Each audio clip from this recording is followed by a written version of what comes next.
Me empuja, señorita. Señorita linda reina, que la Virgen te cubra con su manto. La despenalización del aborto. Este tema sigue siendo uno de los más controversiales. Actualmente, la legislación sobre el aborto es permitido cuando en casos terapéuticos, es decir, cuando la vida o salud de la madre están en riesgo. Sin embargo, un nuevo proyecto de ley impulsado por la congresista Susel Paredes propone incorporar en el artículo 120A al Código Penal, el cual busca despenalizar el aborto en casos de violación sexual incestuosa. Esa es la razón de mi proyecto de ley. Muchas gracias, que tengo que votar. Del artículo 120 sobre el aborto, congresista. Sí, para lo... es que no me preguntó. Mire, a los padres que violen a sus hijos. Claro, eso o sea, una niña que tenga un hijo de su padre que es violador, claro. El incesto, yo como católica estoy en contra del incesto. Pero, según la organización Amnistía Internacional, conocida por promover el aborto en todo el mundo, señala que el acceso al aborto es un derecho humano fundamental. ¿Será que asesinar a un inocente es un derecho fundamental? Y es que según esta información, en todo el mundo se producen 73 millones de abortos. Consultamos a la congresista respecto a su proyecto. ¿Cómo lograr un sistema de justicia que asegure una verdadera pena para el culpable? ¿Pero qué hay con los que han delinquido? Por eso le digo, el incesto es una cosa, el incesto es terrible, justo para ese proyecto es para los incestuosos, para los violadores, pues, para los violadores. Me empuja, señorita. ¿Qué le dice la gente? ¿Qué hay para los violadores? Cadena perpetua. ¿Ese proyecto está? No, eso ya existe. Por eso que no lo he puesto. Pero Señorita linda reina, que la Virgen te cubra con su manto. Queremos saber qué va a hacer con los violadores. Según el médico y ex premier de la Nación, Luis Solari, es inaceptable que existan en Latinoamérica centros donde se permita a una madre terminar con la vida de su hijo por nacer. Mire, todas las personas que plantean la despenalización del aborto, no importa cómo se llame o apellido, no plantean en ninguno de sus proyectos la atención a la madre y al niño.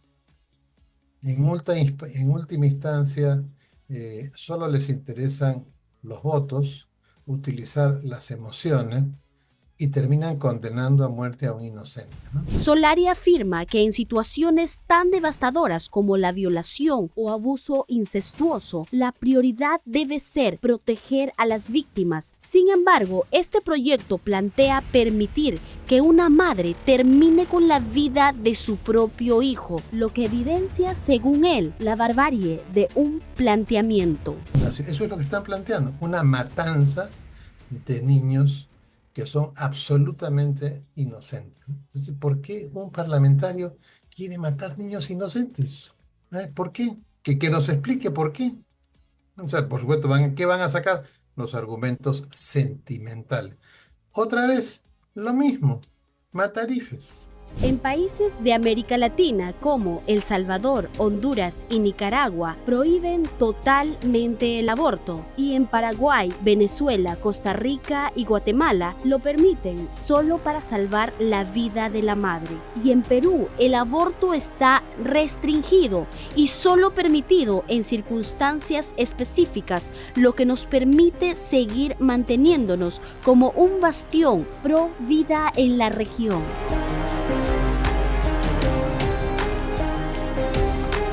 Muy bien, muchas gracias a Kenia Ramos, reportera de Betel, por esta importante nota acerca de este debate. Un debate que no debería existir, lamentablemente, pero existe gracias justamente a estas fuerzas progresistas que impulsan el aborto, el asesinato filial como si fuera salud pública.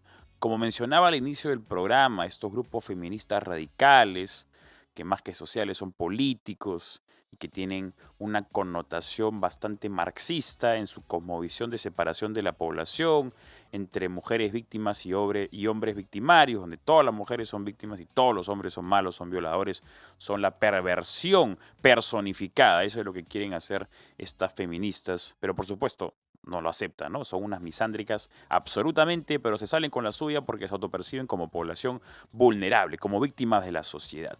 Bien, estamos con nuestro siguiente invitado. Está Alberto González Cáceres, abogado especialista en Derecho Médico Sanitario. Alberto, buenos días. Gracias por acompañarnos. Hola, Pancho, ¿cómo estás? Un gusto saludarte. A los tiempos, hace tiempo no nos veíamos. Sí, claro.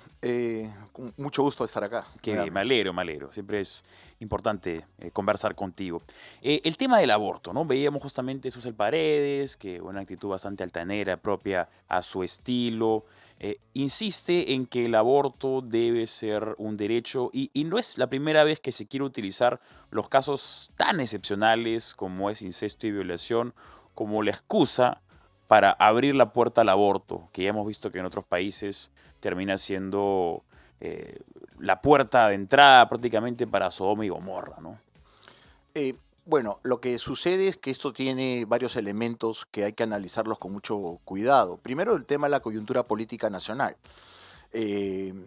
Actualmente todo el sector progresista está siendo muy golpeado porque felizmente la razón va instituyéndose, recuperándose poco a poco en la política nacional y buscan distractores con la finalidad de poner como agenda política estos temas que lógicamente mueven la aguja de la agenda hacia estos temas tan lamentables, porque no se trata de decidir sobre la vida de ellos mismos, sino de otros, ¿no? Es decir, se valen de, como tú mismo has señalado, de asuntos completamente extraordinarios, complicados, para resolver problemas coyunturales, ¿no? ¿Cómo se defiende la vida? Porque, a ver, es una pregunta bastante complicada tal vez de hacerlo en solamente una breve entrevista, pero aquellas personas quienes defendemos la vida, ¿cuáles son los recursos legales que podemos tener nosotros para poder defender el argumento de defender la vida? Pancho, hay elementos desde el ámbito jurídico, por supuesto, que ya están trazados en nuestra legislación y la jurisprudencia nacional. El Tribunal Constitucional ha señalado, en el caso de la píldora del día siguiente, estamos hablando de la primera sentencia, que en nuestra legislación, la tradición jurídica peruana se decanta por la protección del concebido desde el momento de la concepción. En consecuencia, lo dice de manera expresa uno de los considerandos de esa sentencia famosa. En consecuencia, para que exista y se abra la puerta al aborto, tiene que haber necesariamente la modificación del marco constitucional y del marco legal que desarrolla la propia Constitución. Es decir, nuestro marco constitucional, al cual está anexado evidentemente el Código Penal, protege la vida desde la concepción y existen los elementos jurídicos suficientes para proteger a la vida desde la concepción, incluyendo contraataques que puedan venir de la misma Corte Interamericana, que como sabemos todavía son elementos externos que son utilizados por estos sectores progresistas para de alguna manera tratar de penetrar nuestra legislación y cambiar las costumbres del pueblo peruano, ¿no? Ahora, hay una pregunta que tengo para ti, algo que mencionaba al comienzo del programa, que es que el aborto es un delito, ¿no? Sí, claro. Está estipulado en el Código Penal de esa manera, la vida está protegida aparte en la Constitución, pero hay otro delito que es el delito de apología, estipulado en el artículo 316 del Código Penal, que dice: el que públicamente exalta, justifica o enaltece un delito, o a la persona condenada por sentencia firme como autor o partícipe, será reprimido con pena privativa de libertad no menor de 1 año ni mayor de 4 años. Ahora, menciono esto acá porque si el aborto es un delito y tenemos a grupos políticos y sociales que promueven el aborto como si fuera un derecho humano, como si fuera un derecho a la salud, ¿no se está cometiendo ahí en sí mismo un delito, al promover un delito? Pero lo que debes tener en consideración, Pancho, y lo que toda la audiencia tiene que tener en cuenta, es que el derecho se divide en dos ámbitos. El ámbito sustantivo, que son las normas en sí, y el ámbito adjetivo es cómo se aplica el derecho. Es decir, si falla la sanción a la apología, no es por la norma sustantiva, que ya está regulada, sino es por quién aplica el derecho. Y me refiero concretamente a el Ministerio Público. Ujú. Tú presentas una denuncia de apología, la pregunta es la siguiente: ¿acaso un fiscal abre un proceso de investigación preliminar por una denuncia de apología? Lo que hacen es simplemente archivarte la denuncia, Ujú. por cuanto se ha sabido, se conoce, y los que litigamos conocemos, que la Academia de la Magistratura, lugar donde se forman a los fiscales y a los jueces, Ujú. ha sido dominada por la progresía caviar desde hace más de 15 años. Ujú. El juez Duberlí Rodríguez, por ejemplo, ha sido presidente de esa academia, los docentes han sido todos del IDL. Ujú. Por lo tanto, la formación que tienen estos fiscales está encaminada hacia el rechazo de cualquier denuncia de apología del aborto. Ujú. Por lo tanto, la respuesta cae de madura. El problema no está en la norma, el problema está en la aplicación de la En la norma. aplicación de la Y norma. claro, en este caso los administradores de justicia que aplican lo que ellos consideran de acuerdo a cómo han sido formados y a su propio entender de las cosas. ¿Te ha pasado a ti que has presentado una denuncia semejante a la mencionada en el ejemplo y que te la han archivado justamente Sí, por por supuesto. desvirtuar el propósito de la denuncia? Por supuesto, claro que sí, en varias oportunidades. Actualmente, por ejemplo, existe en el Ministerio Público un área, una fiscalía supraprovinciales Ujú. que se encargan de perseguir los delitos de odio, los crímenes de odio, etcétera. Y ahora en Cajamarca tú tienes al arzobispado de Cajamarca y a un montón de activistas católicos perseguidos por el Ministerio Público por haber dado una charla respecto a la educación sexual integral, la ESI. Ujú. Entonces, ahí es un ejemplo claro de la politización de la justicia. Un fiscal que ha sido formado y totalmente creado para, de acuerdo a su criterio, abrir investigaciones del Ministerio Público para perseguir supuestos delitos de crímenes de odio. Ujú. Y en otros aspectos vinculados a la defensa de la vida vas a encontrar las mismas reacciones, ¿no? Sí. Ahora, seguramente muchas personas que como tú y yo son pro vida igual temen que la defensa de la vida pueda verse perjudicada en los próximos años porque hay diferentes actores que desde la política, de los medios de comunicación, lamentablemente, como mencionábamos, estas instancias caviares se encuentran enquistadas en diferentes apartados del sistema público y privado. ¿Tú ves con buenos ojos el porvenir o Sí. tienes algún temor de que estemos El- en el vértice de perder No, esta guerra? el tema es muy sencillo. En lo particular, discrepo muchas veces del sistema democrático, Ujú. no por la concepción de la democracia, sino por quienes la practican. Ujú. Mi respuesta va hacia lo siguiente.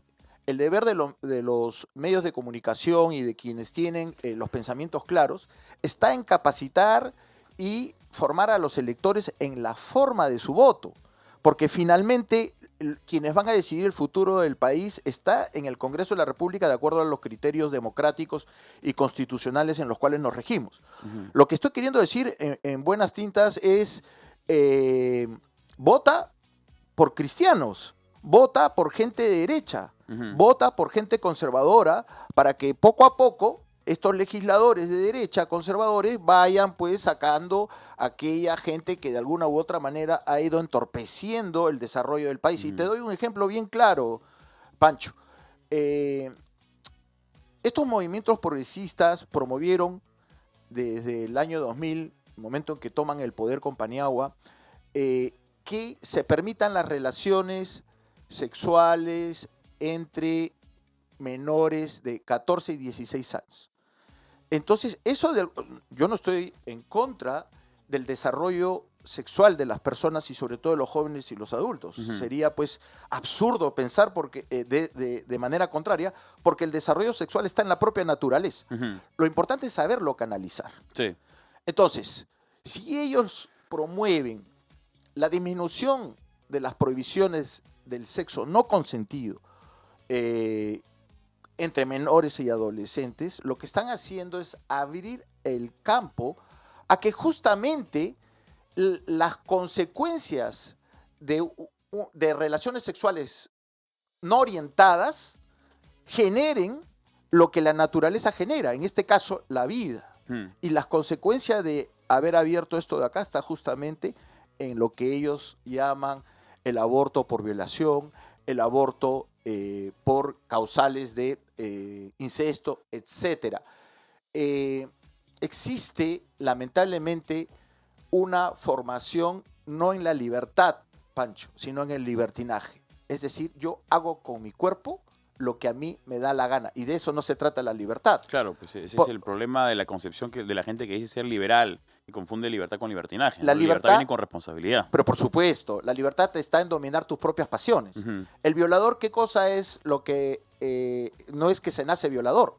El violador se ha ido formando así en la medida que ha ido incentivando su propia voluntad en este tipo de actitudes y sobre todo en aquellas situaciones en las que busca placer mediante esta forma de Ujú. satisfacer una necesidad sexual.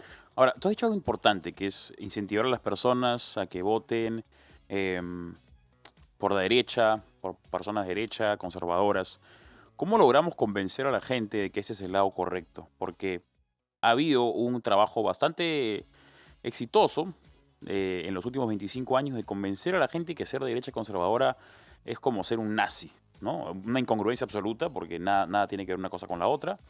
Pero igual, hay una convicción de que derecha es sinónimo de injusticia, de que conservadurismo es sinónimo de retraso.